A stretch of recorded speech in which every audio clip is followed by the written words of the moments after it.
Saat saya melihat jasad yang sangat besar di luar angkasa, saya baru sadar mengapa Einstein bilang ujung dari sains adalah teologi.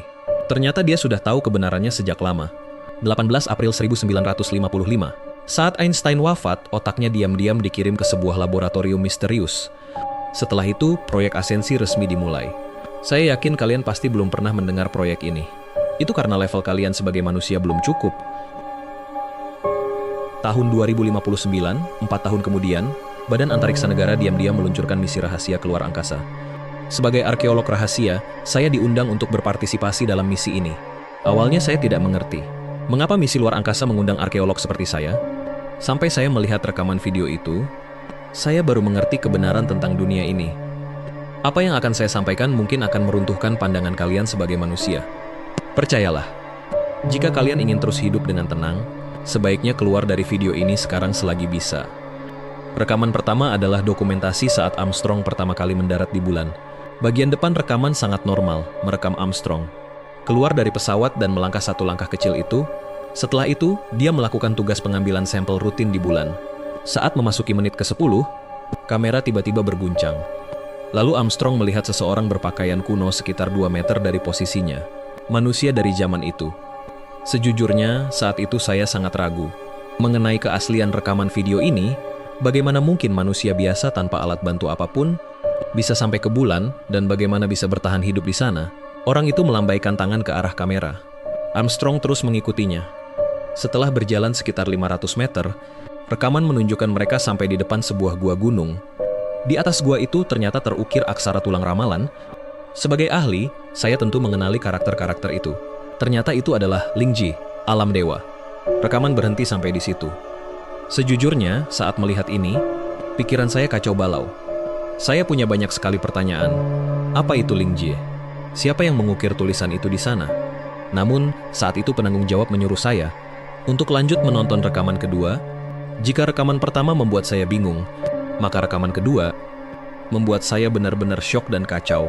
Karena saya melihat jasad di dalam gua itu, satu demi satu entitas raksasa. Aku benar-benar tak bisa menggambarkan pemandangan kacau itu. Benar, itu adalah Dewa Xie. Aku melihat Dewa Xie, 3 kepala dan 6 lengan, benar-benar mengejutkan. Dewa perang yang berkepala tanpa tubuh. Mitologi kuno kita ternyata nyata. Makhluk luar biasa itu benar-benar ada. Tapi kenapa mereka semua mati di sini? Apakah yang disebut makhluk itu sebenarnya menyembunyikan konspirasi tertentu? Sebenarnya, setelah melihat rekaman kedua, imanku sebagai manusia saat itu sudah benar-benar runtuh. Tapi yang tak pernah aku sangka adalah rekaman ketiga justru menjadi awal mula mimpi burukku yang sebenarnya. Sebelum merilis isi rekaman ketiga secara resmi, aku ingin menanyakan satu pertanyaan pada kalian. Jika hanya dengan menjadi monster atau iblis, kamu bisa menyelamatkan keluarga dan temanmu, apakah kamu akan memilih untuk menjadi seperti itu? Sebenarnya alasan saya secara khusus menyebut game ini adalah karena isinya sangat mirip. Dengan rekaman ketiga, jangan buru-buru menjawab. Jika kamu tak bisa memastikan isi hatimu, kamu bisa mencoba game ini terlebih dahulu. Game ini bisa melatihmu membuat pilihan yang sama. Wen Jian Changseng, game seluler kultivasi 3D ini, baru saja merilis versi Lingji yang benar-benar baru. Lingji adalah dunia iblis. Demi menyelamatkan dunia, harus berubah menjadi iblis. Karena harus menjadi iblis untuk menyelamatkan dunia. Kalau begitu, jika bukan aku yang menjadi iblis, siapa lagi yang akan melakukannya? Entah itu demi kebenaran atau melawan takdir.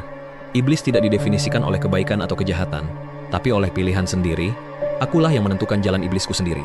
Latar belakang rekaman ketiga adalah sebuah aula perak yang luas. Di tengah aula ada sebuah podium, dan di bawah podium duduk banyak orang. Aku mengenali beberapa di antara mereka. Mereka adalah orang-orang terkenal di dunia saat ini, seperti ilmuwan ternama dan para politisi. Setelah terdiam selama beberapa menit, orang di atas podium mulai berbicara. Kita bisa mengakui, proses umat manusia mencapai titik ini sangatlah berat. Dalam sejarah beberapa juta tahun terakhir, musuh dari luar tata surya kita, peradaban alien yang disebut sebagai monster, menganggap bumi sebagai ladang ternak bagi peradaban mereka. Di masa lalu, kita telah menciptakan banyak sejarah palsu. Untuk mencoba menutupi fakta ini, agar tidak menimbulkan kepanikan di kalangan masyarakat umum, kepunahan dinosaurus, banjir besar Nuh, wabah hitam di Eropa, perang dunia, semua itu hanya untuk menutupi tindakan mereka memusnahkan kehidupan. Saat Armstrong pertama kali mendarat di bulan, Chang'e membawanya ke apa yang disebut sebagai bagian tersembunyi. Setelah melihat mayat para dewa kuno itu, kita akhirnya memahami kebenaran yang mengerikan ini. Apa yang disebut kenaikan memang ada, tapi itu hanyalah penipuan total. Mereka mengubah gen manusia untuk membantu manusia naik, tetapi juga memastikan mereka yang telah naik itu berubah menjadi monster sepenuhnya. Dewa berkepala 3 dan berlengan 6. Mata ketiga Dewa Erlang. Xingtian yang tak berkepala, semua itu adalah harga dari kenaikan. Mereka mencoba menjadikan manusia-manusia terbaik sebagai budak mereka untuk mempertahankan kekuasaan mereka atas bumi, tapi dewa kita memilih untuk melawan. Dan akhirnya dibunuh oleh mereka. Jika bukan karena Chang'e yang selamat dan menceritakan kebenaran ini kepada Armstrong, manusia akan selamanya terkubur dalam kebodohan. Saat melihat bagian ini di dalam rekaman, rasa dingin yang menusuk tulang menyerang saya sepenuhnya. Kebenaran di balik kepunahan massal dalam sejarah manusia ternyata hanyalah sebuah eksperimen bagi monster-monster itu. Jika kenaikan itu memang berhasil, lalu bagaimana manusia bisa memenangkan perang ini? Saya terus menonton rekaman itu. Dalam beberapa perang dunia, kita telah berkorban tapi akhirnya kita mendapatkan sesuatu yang berharga. Jaringan tubuh monster-monster itu, dengan itu, kita akhirnya berhasil mengekstrak kode genetik mereka. Armstrong telah membuktikan kepada kita bahwa manusia mulai sekarang bisa naik tanpa harus mengikuti cara mereka, hanya dengan menggabungkan gen mereka dengan gen jenius manusia kita. Ini akan memberi umat manusia kekuatan yang belum pernah ada sebelumnya, seperti mencapai keabadian melalui jalur kultivasi, atau mendapatkan kekuatan dari ras iblis yang misterius. Bahkan jika menjadi iblis, itu adalah cara untuk mendapatkan kekuatan iblis yang sangat kuat. Demi mewujudkan keadilan dan tujuan kultivasi sendiri, jika saat ini kau melihat peluang ini, maka itu membuktikan kau adalah orang yang terpilih. Untuk berpartisipasi dalam rencana besar ini, kalian akan menggabungkan gen monster ini untuk berubah menjadi iblis, mendapatkan kekuatan dan teknologi mereka, lalu melawan mereka kembali.